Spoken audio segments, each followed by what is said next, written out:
There is a small glass sitting on a kitchen counter in Lancaster County, Pennsylvania. It does not look like much. A dark liquid, thick, pungent, about the size of a shot glass. It smells sharp, a little sweet, a little like something your grandmother might have kept in the back of a cabinet and never fully explained. An Amish family has been taking that small glass before breakfast for longer than anyone in that household can remember who started it. And here is what makes it worth paying attention to. Researchers who surveyed more than 5,000 Old Order Amish adults found that fewer than 13 out of every 100 had high blood pressure. In the general American population, that number sits closer to 38 out of every 100, nearly 3 times higher. Not 3% higher, 3 times. The doctors and researchers who have spent careers studying this community are careful to say that no single remedy explains that difference, and they are right. But the remedy is still worth understanding, because the reason it works, the real reason, turns out to have almost nothing to do with what most people think when they hear the word remedy. That is where the story gets interesting.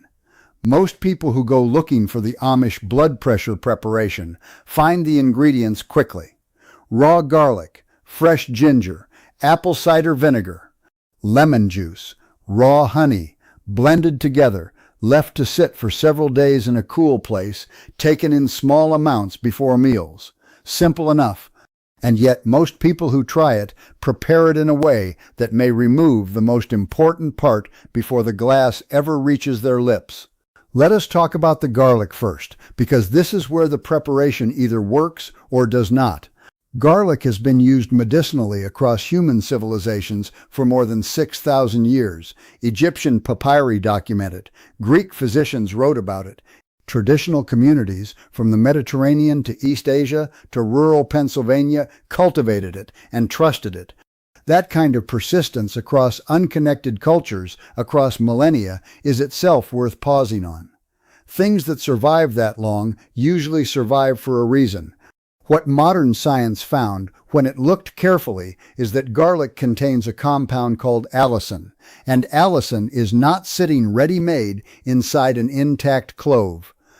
It does not exist in that form in the whole garlic. It exists as 2 separate components stored in different chambers inside the clove. One is a sulfur compound called allicin. The other is an enzyme called alliinase. They are kept apart, like 2 chemicals that only react when they meet. They meet when the cell walls of the clove are broken. When you crush garlic, when you grate it, when you chop it fine, that sharp, unmistakable smell that fills a kitchen when you press a clove is not just garlic releasing its flavor.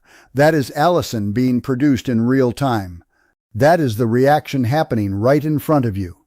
And allicin, once produced, acts on blood vessels in ways that serious researchers have spent decades examining. It promotes the production of nitric oxide, a compound that signals the walls of blood vessels to relax and widen. It may also interfere with an enzyme called angiotensin-converting enzyme. That same enzyme is the precise target of an entire class of blood pressure medications prescribed by physicians every day in this country. A review of 12 clinical trials involving over 500 adults with uncontrolled high blood pressure found that garlic reduced blood pressure comparably to standard medications with fewer side effects. Those are not the words of a folk remedy pamphlet. That language comes from peer-reviewed medical research. But here is what the research also found. Allicin is unstable. It degrades in heat. It degrades quickly when cooked. It barely forms at all in garlic that has been dried into powder or processed into oil, and it begins to break down from the moment it is produced. The traditional Amish preparation grates the garlic raw, blends everything together, and lets it rest in a cool place for several days before it is used. Whether or not the people who developed that preparation understood the chemistry, the method preserves what the chemistry requires. Raw, cold, crushed fine enough that the reaction completes fully. This is the part most people skip. They add garlic to something warm. They use garlic powder from a jar. They chop it once and cook it immediately, and then they wonder why the preparation did not seem to do anything. The preparation is not complicated, but the way it is prepared is not optional. The ginger in that same glass carries its own reasoning. Traditional communities used it for joint inflammation, for digestion, for circulation. Modern research has found anti-inflammatory properties and effects on cholesterol metabolism.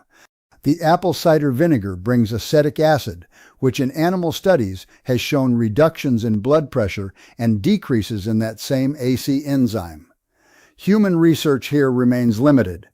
The lemon contributes vitamin C and compounds called flavonoids associated with blood vessel flexibility. The raw honey carries potassium and antioxidants and makes the whole preparation something a person can actually keep taking consistently over time. That last point matters more than it sounds. A remedy taken once is not a remedy, it is a curiosity. The Amish preparation works as a system. Each ingredient contributes something.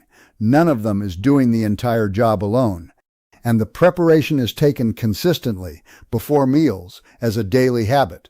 Not when blood pressure spikes, not during a crisis, every day, quietly, as part of the routine of the morning. But now here is where the story changes direction, because the preparation is only part of what explains that number, that 13 out of every 100. Researchers who gave pedometers to Old Order Amish adults in Ontario, Canada, to wear for a full week, found something that reframes every conversation about blood pressure, weight, cardiovascular disease, and aging. Amish men on an ordinary farming day walked an average of 18,425 steps. Women averaged 14,196. The average American walks somewhere between 4,000 and 5,000. Think about what that gap means over a decade, over 20 years, over an entire adult life. The cardiovascular system was not designed for sedentary living interrupted by gym appointments. It was designed for constant, moderate, ongoing movement. The kind that happens naturally when daily life requires it. Walking to the barn, carrying loads, working in the garden, moving throughout every hour of the day, not because someone scheduled it, but because the work demands it. When the body moves this way consistently, blood vessels stay elastic. The heart doesn't have to push against rigid walls. Resting pressure stays lower, not because of any remedy, but because the plumbing is being used the way it was built to be used. One Amish farmer, recorded during a spring planting day, logged 51,514 steps. He was not training for anything, he was farming. The preparation in the small glass was never meant to substitute for that. It was part of a life in which the body was already doing what the body was built for. Now consider what Amish families eat. Their traditional diet is not what modern nutritionists would design. Large portions, meat, potatoes, bread, pie, butter, fat. They are not eating lightly.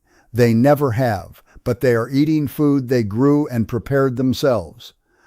And that single distinction carries an enormous amount of weight in ways most people never notice. The average American now gets roughly 70% of their daily sodium, not from the salt shaker at the table, but from processed and packaged foods, frozen meals, canned soups, snack foods, bottled sauces, lunch meats. Sodium is added during processing to preserve food and extend shelf life. It accumulates invisibly in quantities that home cooking would rarely approach. Amish households historically had none of that. Not because they were following nutritional guidelines, because the food came from the ground and the garden and the kitchen. Because there was no factory in the middle of that chain adding sodium to something that did not need it. The body uses sodium to regulate fluid. More sodium means the body holds more water. More water in circulation means more pressure in the vessels. That pressure accumulates silently over years.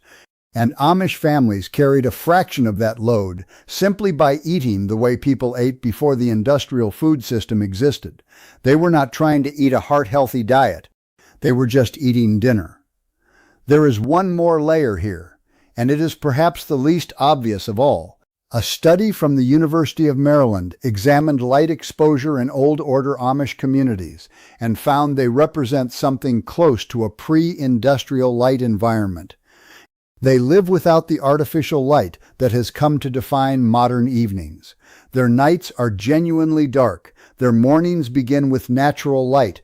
Their bodies move from darkness to light and back to darkness on a rhythm that closely tracks the sun. Blood pressure, it turns out, has its own daily rhythm. In a healthy body, blood pressure dips during sleep, typically by 10 to 20%. This is not incidental. This nightly drop is when the cardiovascular system rests, repairs, and recovers. It is when the heart finally exhales.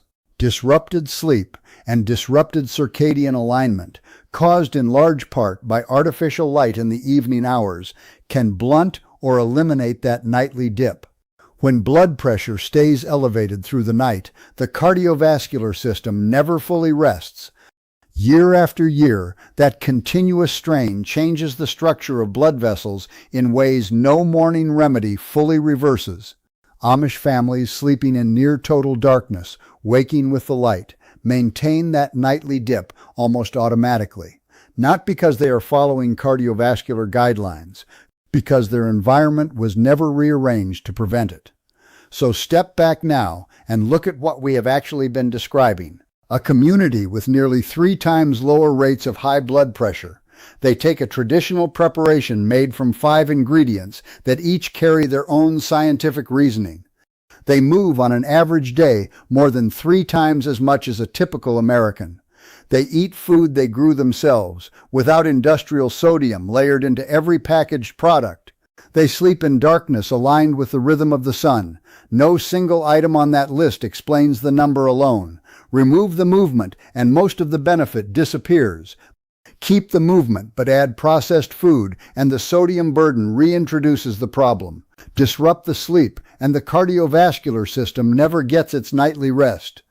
They are not running a health program. They are living a life that happens to maintain the conditions the body evolved to function within. The remedy is real. The ingredients are worth understanding, worth preparing correctly, and worth the consistency they require. But the people who developed that preparation were not taking it as a substitute for anything. They were taking it as one piece of a day that was already working. And that raises a question that is harder to answer than any recipe. How many things we now take as ordinary problems of aging were actually problems of how we arranged daily life? How many of the conditions that appear to arrive naturally with the years are in some quiet way the accumulated cost of conditions the body was never built to sustain? The remedy in the small glass is worth knowing about. The ingredients are worth getting right, but the more interesting question is the one the Amish were never asking, because they never had to. It is the question that emerges when you look at the whole picture and realize the preparation was never the point. It was never the medicine. The day was.